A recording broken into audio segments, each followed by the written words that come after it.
Jones?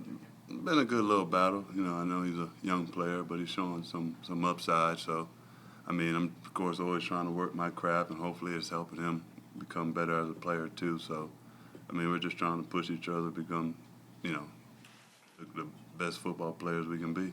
Robert, where do you see his upside?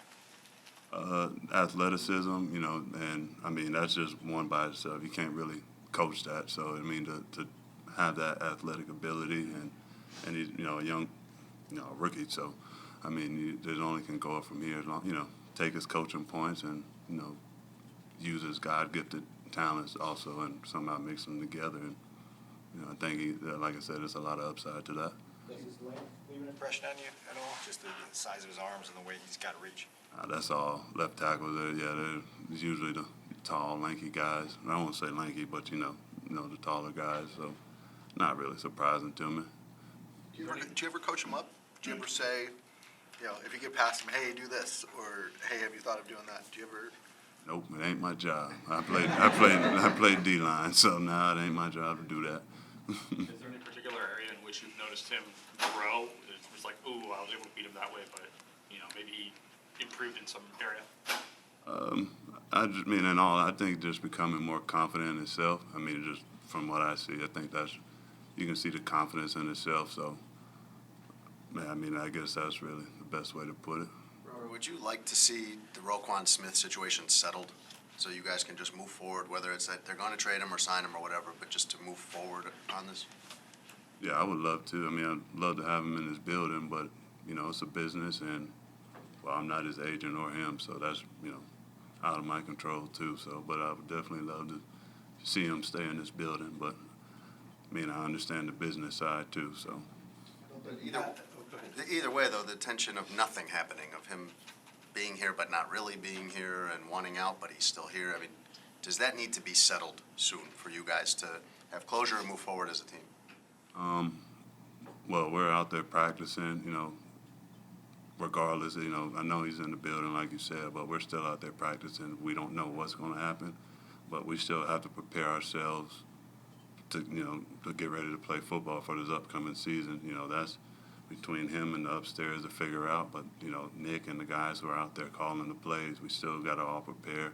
You know, whoever's out there, we got to prepare like we're going to be, you know, we're going to be the starters, and this is our group.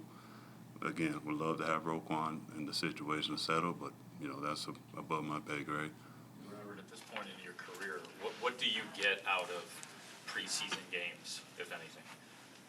I mean, you can still work your craft. I know, you know, versus practice is actual live game, so you can kind of get into the groove of things. I mean, you know, of course, we wish it was a regular season, but again, you can go out there and actually get to hit some people versus, you know, pulling off, you know, and trying to protect your own teammates. So, I mean, like I said, you get to work out the kinks and well, kind of fine-tune the car before the season gets started.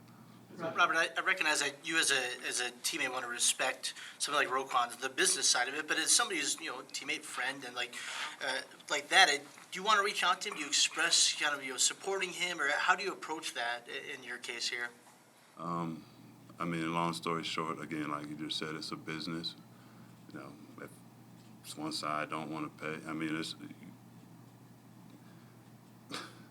you know, again, it's a game, but like I said, it's a business, so you don't get a lot of opportunities to sign a new contract. So I mean, I'm sure he wants to get as much as possible.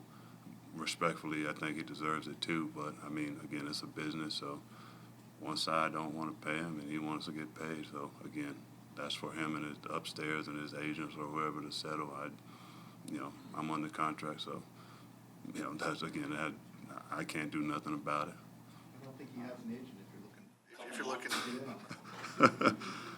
Well, if I have my agent certificate, I'd love to be that guy. But you know, yeah, you know, whatever you got going on, I hope, you know, again, I hope that situation gets settled. I'm sure this is the first time in your NFL career that you've got a teammate who's holding out or holding in. Whatever you want to call it. Yep. How have you seen teams react to that? React To that, especially during training camp, if somebody's not there? At all your stops, do players typically kind of mind their business and just let them take care of it? Does it get to the point? Have you seen it get to the point where it's been a problem at other places?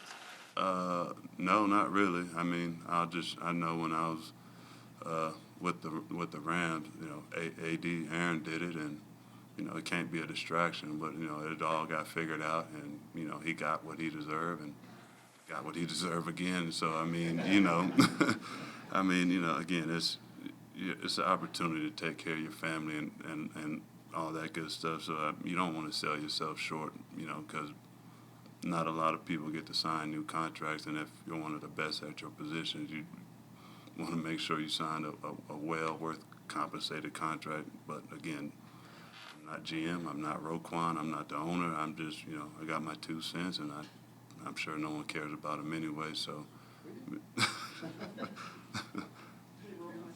Tyro was talking about how bad the field conditions were yesterday. Would you agree down there? I mean, what were the field conditions like at Soldier Field yesterday? Well, if he's just realizing that, I mean, you know, I think it's a little late. I mean, I think that's just part of Soldier Field. You realize what you're playing with, the grass, and how, you know, it's not like turf where it's going to stick. It's going to give a little bit, so you just got to realize the surface you're playing on and get adjusted. You know, we practice on the grass anyway, so, I mean, you try to get adjusted as best as possible. If it don't work, change the cleats, and, well, you'll figure it out. No, I didn't really pay that much attention to it, yeah.